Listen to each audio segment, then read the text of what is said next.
Again, if you're watching this particular video through my website, this is actually, I think, my fourth video. And typically I like to post my blogs in type format, but these videos are a little easier to prepare, and then I can supplement them if I find information missing with the typed blogs alongside of it. Anyway, this is my first entry on my new kit car, which I'm actually leaning on right now.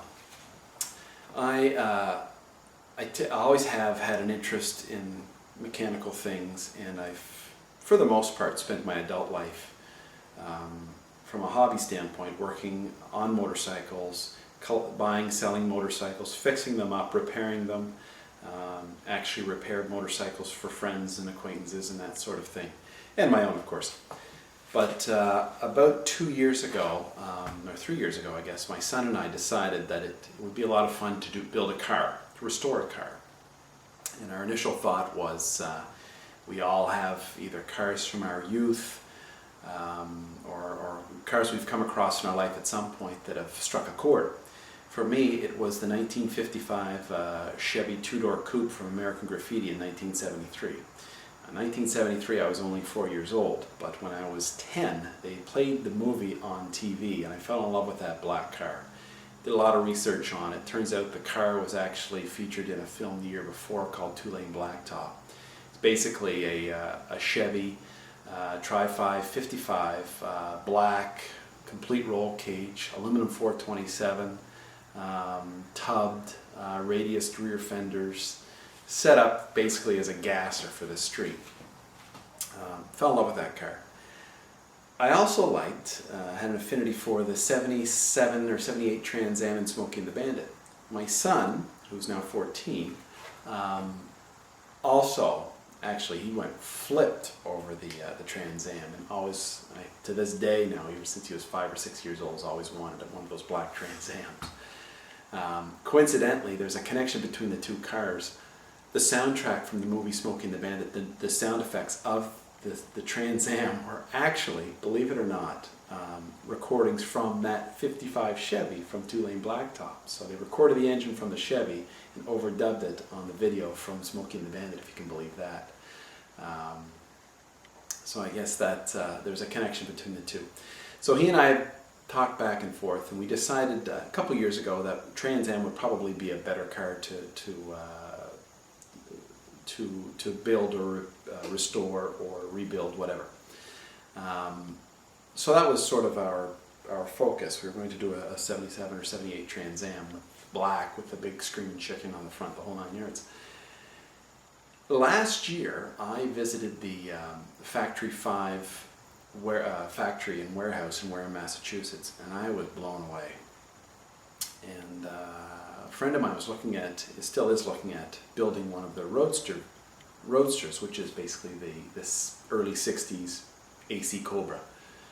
Convertible, small car, basically a British car that was brought over to the United States, refitted with a large American V8, at the time 289, was much larger than what it had in the UK, and raced incredibly successfully. In the 60s it was sports car racing, various series, but primarily what we would see today is IMSA racing. So production cars that are modified, based on production cars, modified for racetrack.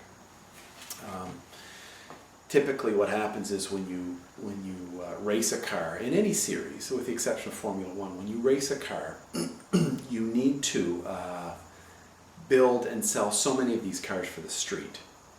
And then when you reach a limit, and the rules vary between the sanctioning bodies, but let's say you have to build 500 cars, which is common. And the same goes for motorcycle racing and stock racing. You have to build so many of these cars, sell them to the public, and then you can in turn race it. They're called homologation rules, is how they're referred to. Sometimes they allow you to build them over a period of a couple of years. Sometimes you have to build them before you race, whatever. But they have to be built and presented to the public for sale. In 1961, I'll give you a little background on the kit I ended up buying. In 1960 or 61, Carroll Shelby, we all know, approached AC cars in the UK and came up with the idea that if he took one of the British little sports cars, roadster sports cars, and if you've been around cars, you know, in the 60s and late 50s, the Brits built these beautiful little sports cars. The Austin Healey, the Triumph built cars, MG built cars in later years, and AC built cars, and there's several others. Morris, or another one. They built these small, tiny, light little two-seater cars with tiny little doors, small features, but very, very well-balanced cars, well-built and purpose-built. What Carroll Shelby did was he found AC cars in the UK, decided that their platform was the best for what he wanted to do. What he wanted to do was to take one of their cars, strip out the stock six-cylinder engine, which I believe was a straight six, and put in a large V8, or large at the time, it was 289, Ford V8 racing engine, and race the car. And build them, so many of them, whatever the homologation rules were at the time, build so many of them so he could race it in GT class. At the time, the reason he chose AC, I'm led to believe, and I've done research, but I'm sure there's a ton of experts out there that'll correct many of the details here, but at the time, AC was looking at putting their own V8 into the car, but were running short on development funds. This was shortly after the war, so it was still only 15 years after the war, 14 years after the war, and the country was still rebuilding itself. A lot of these independent enterprises didn't have access to capital like some of the American companies did. So Carroll Shelby partnered with AC and Ford and came up with this great idea. And they built these cars, built them very quick. Actually, I believe the first one was built in 48 hours.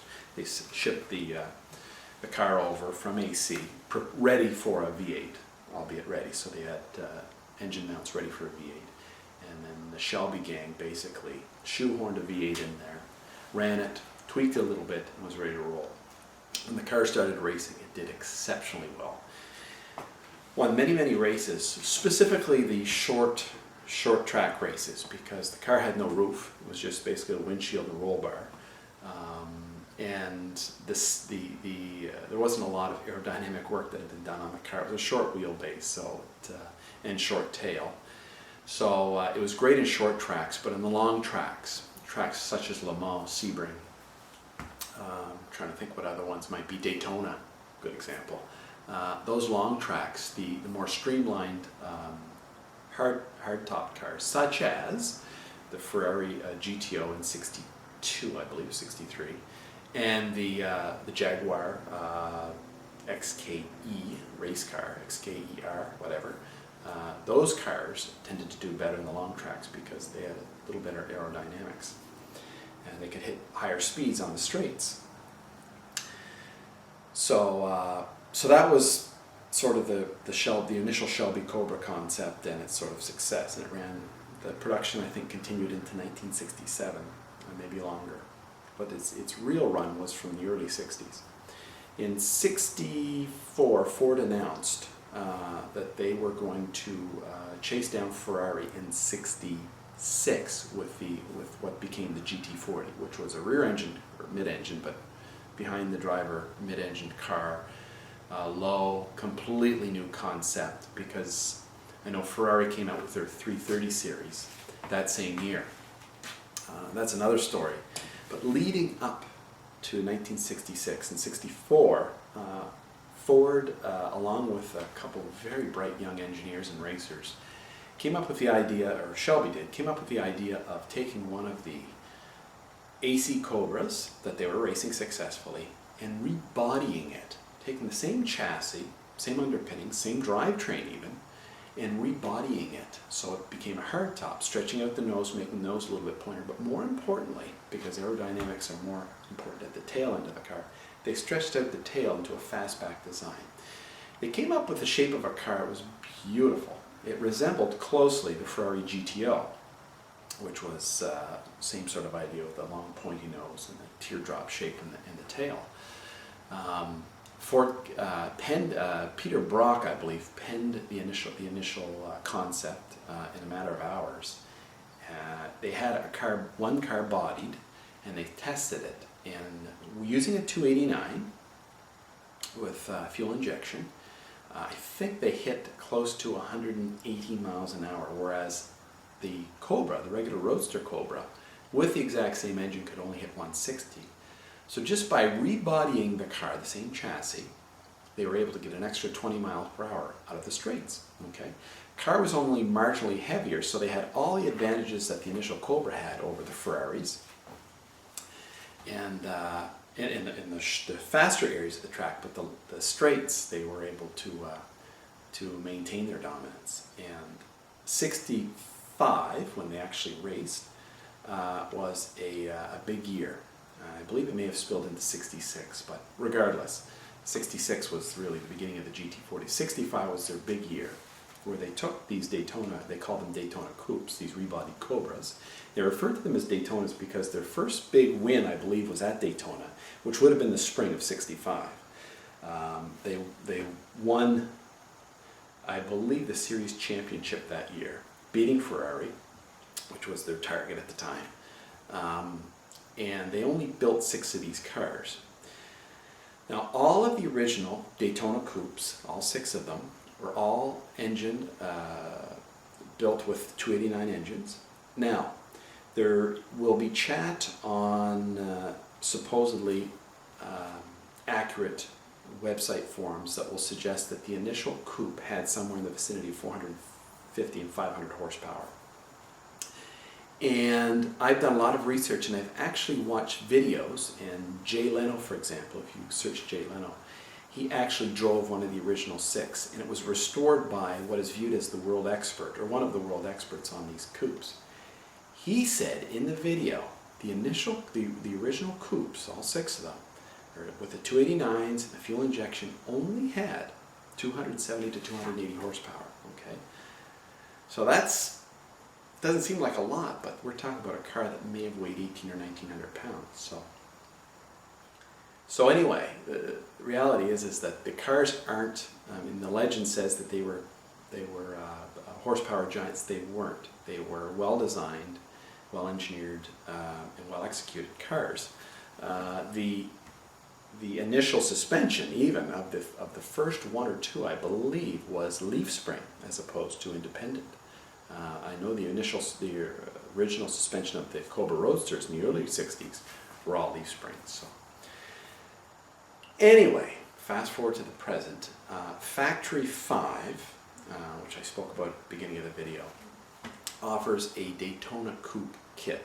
And that's the one I decided to build. I'm actually reading on the chassis right now. The kit comes with a chassis that is, the initial concept is based on the original Daytona Coupe. They don't refer to it as the Daytona Coupe, they refer to it, they don't refer to it as a Shelby Cobra Coupe. They refer to it as their Type 65 kit. Okay, so with the kit you get the chassis. It's all welded chassis. It's powder coated. I ordered mine powder coated. It's the initial idea of the original Cobra design, where you have 2 large spars running down the center on the ground or on the bottom of the car, with various cross members going across, resembling a ladder. Although there's only, I'm looking at them now, there's only 2 cross pieces. Large 4-inch tubes, though, metal tubes. And then from there, there is the roll cages built up around the passenger compartment, down the back into this fastback area here. There's a small area here because endurance racing, which this car really excelled at, the original car really excelled at, endurance racing at the time required, the rules required, out of the ideals of the original concept of endurance racing, that you had to carry a spare tire with you. So these cars had to have, and if you look at vintage photos from the late 60s even, you'll see even some of the GT40s and the Ferraris all had a spare tire in the hatch.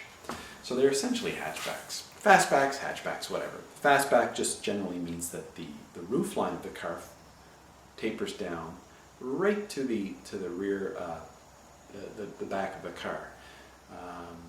And typically you can open that up with a window or glass or a hatch of some sort. And that's what this one does. So the kit, like I say, comes with the chassis, comes with a body. The body's made of fiberglass as opposed to aluminum. The original cars were made of aluminum. These cars now are made of fiberglass. Very close to the original concept of, that Shelby had in mind. They're beautiful cars. They're beautiful body, flowing lines. The nose, which I keep storing in my basement now just for space, also fiberglass, tilts forward. Okay, so the whole nose of the car tilts forward to get access to the engine. And if you look in behind me here, I'm not sure if you can see it, you can here in the back, there's a brand new 347 stroker that I'm going to be putting in the car. So essentially, it's a 302, Ford 302 block that has been massaged and re-cranked with a 351 crank. So the initial crank, the 351 crank, increases the stroke of the engine, hence stroker, to 347 cubic inches. Okay, the engine that I bought, it's carbureted, developed somewhere in the vicinity of 425 to 430 horsepower.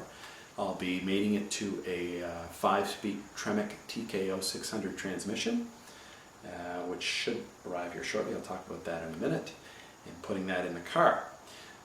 So generally speaking, the steps to build the car are first, pick it up or have it delivered, disassemble the packaging of it because they put some pieces on it for shipping, disassemble it. The first steps of building the car, essentially, or the steps of building the car, is to start with the suspension in the front, move to the rear end of the car, or the rear axle and rear differential, then the rear suspension, then the steering, okay, then in goes the drivetrain typically, then in goes the electrical, and then the body panels, the inner body panels, which are bent and shaped cut aluminum, then the interior, and then the body goes on, and the body's fitted, the doors, the front hatch, the rear window, all those things are fitted. The body is sanded down, prepared, then shipped off for painting. The interior is finished with, if there's any finishing to be done on the dash and floors, the body's refitted to the car's done. That's typically how the car is built. There's obviously countless steps for each one of those, but generally speaking, those are the steps of building the car.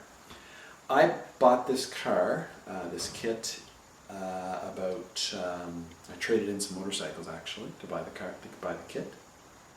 I bought the kit about a month and a half ago. I picked it up, brought it home.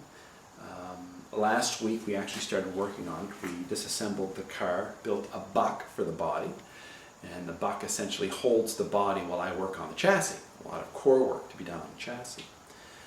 I started working on the front suspension. I've put the motor mounts in and the transmission mount. The steering shaft has been put in loosely. These things are all put in loosely because essentially being in Canada, the Canadian government does not allow kit cars to come into Canada.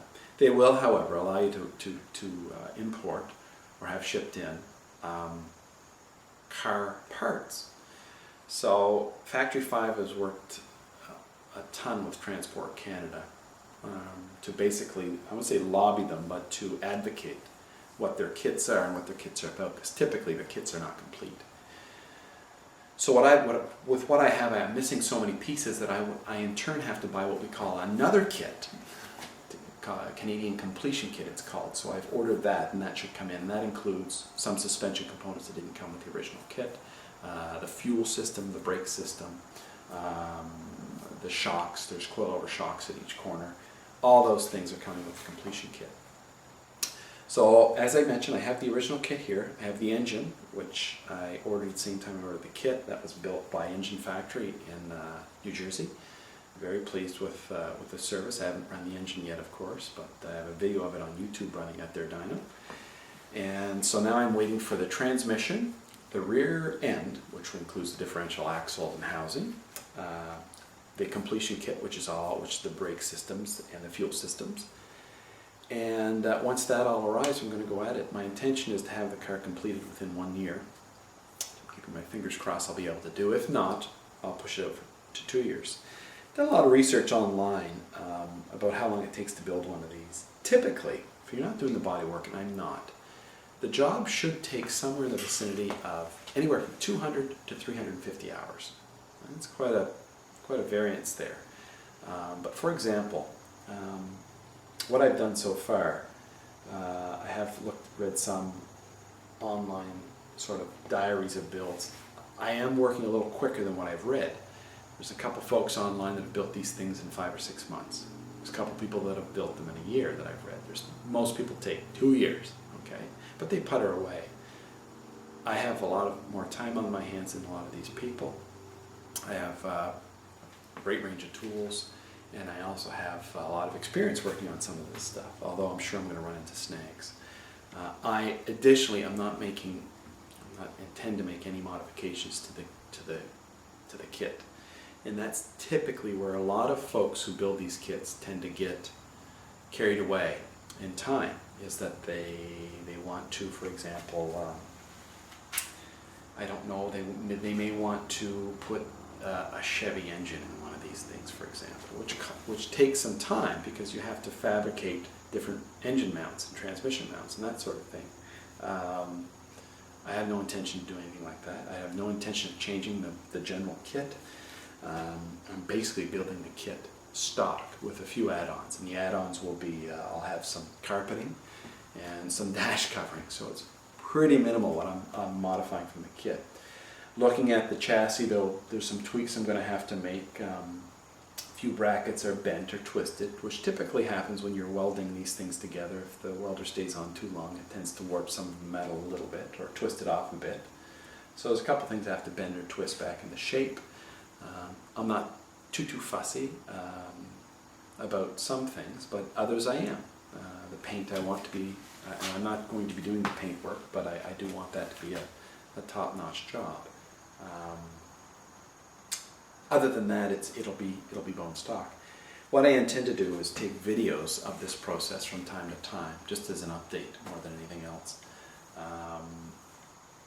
and hopefully it'll be of interest to you, or if anything else, it's something I can look back upon and sort of monitor my progress. Currently, today, it's August the 20th. We've had a muggy, hot August here in eastern Canada, like most of Canada. So it's with vacation and work, I haven't had a chance to get at it, but I have a busy September at work, and then typically the winters we're all close this garage permanently and go at this fairly hard. I do have a 2-car garage, and I use it as my shop, but right now it is cramped. I have a motorcycle I'm working on here beside me that you can't see, and I have my own BMW here, and behind the camera that you can't see, I have my motorcycle lift over here, and I have my body crammed in. It's a little squished, but as fall rolls in, I'll move some of this stuff into a shed that I have adjacent to the house, and then just have the kit car in the garage. Very excited. The car will be yellow. That's my intention. I intend to try to make it look as close to the original concept as possible. So I'm not going to, where I can, I'm going to try to get away without using modern things such as tinted windows or 20-inch wheels and that sort of thing. I have no desire to do that. I even toyed, because it wasn't a money issue, but I used a carburetor on purpose. Well, it was a money issue to a certain degree. There's a lot of plenum-based fuel injection systems for the engine. I chose a carburetor because it's closer to what an original Cobra would look like. Now, the paradoxical thing there is, or the catch there rather, is that the original Daytonas all had basically stacked fuel injection. Now, stacked fuel injections actually give upwards of $10,000, and that's a little outside of what I would like to spend. So for the time being, I'll use a carburetor with a breather, and it'll do the job. So anyway, hopefully you'll find interest in it, and it'll be something you might follow. Take care.